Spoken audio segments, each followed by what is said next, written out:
نحمده ونصلي على رسوله الكريم اما بعد بسم اللہ الرحمن الرحیم السلام علیکم ورحمۃ اللہ وبرکاتہ۔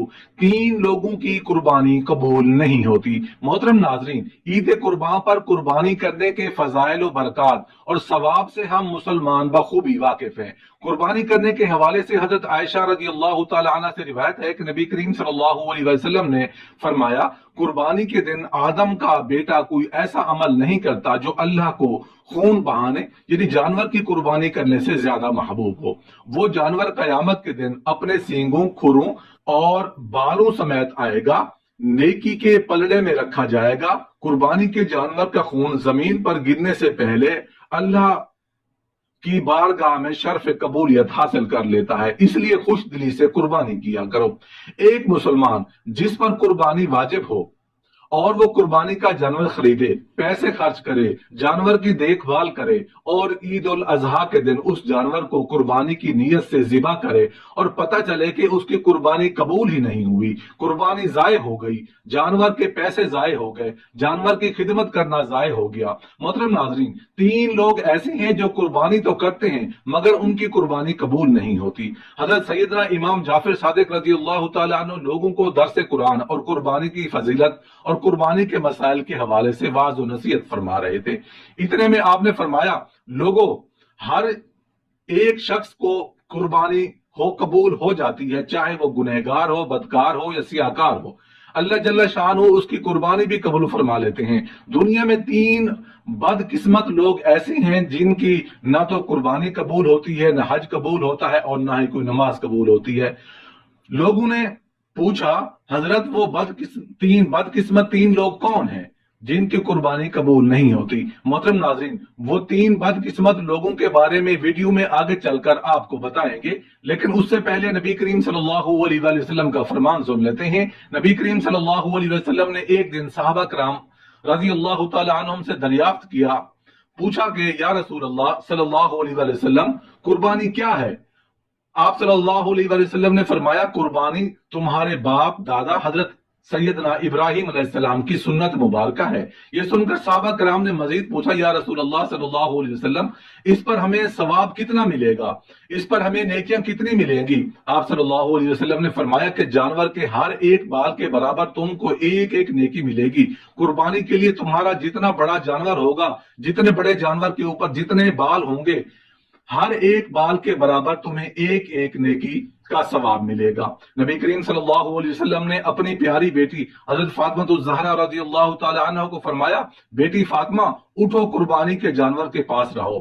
آپ کے نام کا جو جانور اللہ کی بارگاہ میں قربان ہونے جا رہا ہے، اپنے گھر میں اس جانور کے بالکل قریب رہو۔ یہ سن کر حضرت فاطمہ رضی اللہ تعالی عنہ نے وجہ پوچھی کہ ابا حضور، اس میں کیا حکمت چھپی ہے کہ میں جانور کے کیوں پاس رہوں، بالکل قریب کیوں رہوں؟ آپ صلی اللہ علیہ وسلم نے فرمایا، بیٹی فاطمہ، وہ اس لیے کہ اس جانور کے خون کا پہلا قطرہ زمین پر گرتے ہی اللہ جل شانہ تمہارے پچھلے تمام گناہوں کو مٹا دے گا، ختم کر دے گا۔ حضرت سیدنا امام جعفر صادق رضی اللہ تعالی عنہ لوگوں کو درس قرآن اور قربانی کی فضیلت اور قربانی کے مسائل کے حوالے سے واعظ و نصیحت فرما رہے تھے۔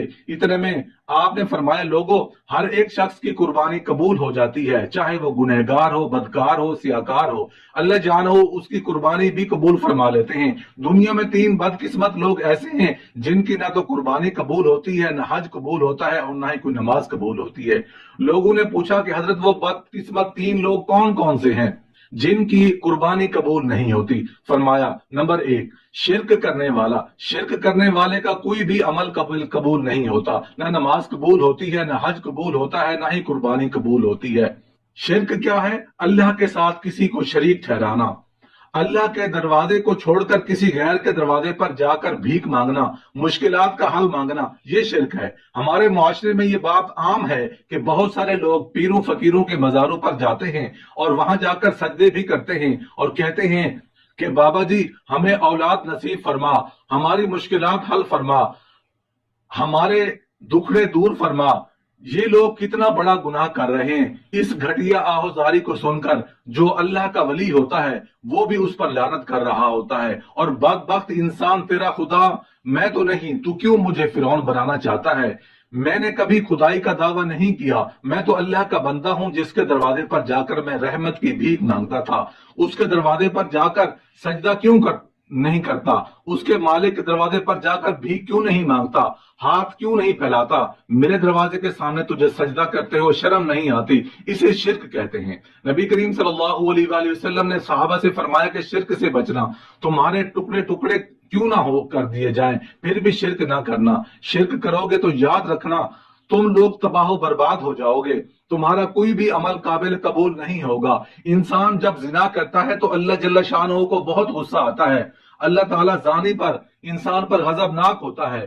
غضبناک کیوں ہوتا ہے؟ مومن جب زنا کر رہا ہوتا ہے تو اس وقت ایمان سے خالی ہو جاتا ہے۔ مومن جب چوری کر رہا ہوتا ہے تو اس وقت ایمان سے خالی ہو جاتا ہے۔ مومن جب جھوٹ بول رہا ہوتا ہے اس وقت ایمان سے خالی ہو جاتا ہے۔ اگر ایمان ہو بھی صحیح تو کس کھاتے کا ہے؟ ایمان جو تمہیں گناہ سے نہیں روک سکتا۔ اللہ جل شانہ بے نمازی، چوری اور دیگر گناہوں پر غضبناک ہوتا ہے، لیکن اتنا زیادہ نہیں ہوتا۔ کس وقت اللہ جل شانہ بہت زیادہ غضبناک ہوتا ہے؟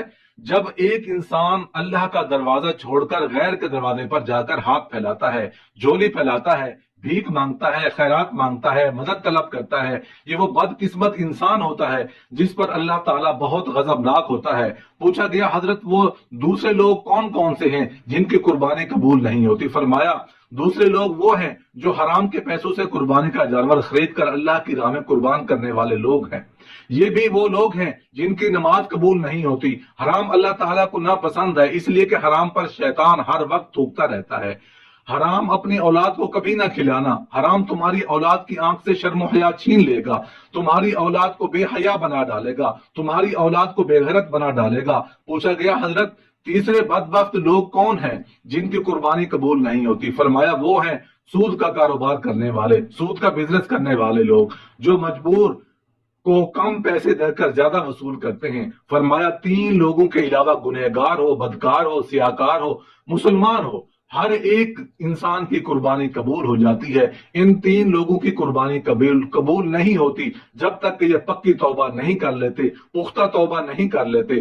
اصل میں قربانی کی حقیقت تو یہ ہے کہ بندہ خود اپنی جان کو اللہ کے سامنے پیش کر رہا ہوتا ہے، اپنی جان کی قربانی پیش کر رہا ہوتا ہے۔ اللہ جل شانہ کو یہ گوارا ہرگز نہ ہو کہ اللہ جل شانہ نے فرمایا کہ لوگوں تم جانور ذبح کرو، تم ہمارے نام پر جانور ذبح کرو، ہم یہی سمجھیں گے کہ تم نے خود کو ہمارے نام پر قربان کر دیا۔